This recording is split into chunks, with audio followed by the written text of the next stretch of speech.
I just wanted to take a quick look at the 3 different styles of stops that Kreg makes for their various tools. The precision router table stop, the flip stop, and then the production stop.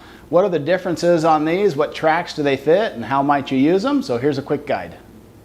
Looking at the precision router table stop, now this one does have a flipping action to it, but the key dimension is it needs to fit on a fence that has a 2.5-inch wooden face on it.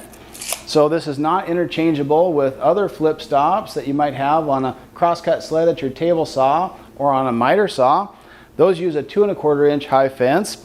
And so this needs to go specifically with the Kreg full-size router table, but it also fits the portable router table. It's got some nice features though. It slides along the top track of your fence and locks in where you like it. There's a cursor that goes along with the scale on the top of the fence, and of course it flips out of the way when not in use. So a really slim profile design, and it works with all sorts of materials. Even smaller things like dowels will register against that. So I found this a very useful flip stop. Picking up a pair of those would probably be best, but the nice feature is that can be adapted to either a left side or a right side stop depending on how you assemble it. Now with Kreg's other popular stops, there's the flip stop. This one's been modified to use a Rockler rubber overmolded knob, but they work fine with the hardware they come with.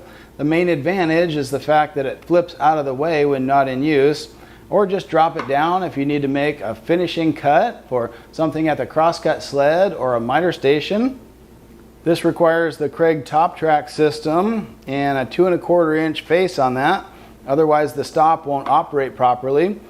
This is probably my most frequently used stop. I absolutely love it. The only limitation I've come up with is if you're trying to cut very slender pieces like small lengths of dowel, there's a possibility that that may not register against that inside part of the stop.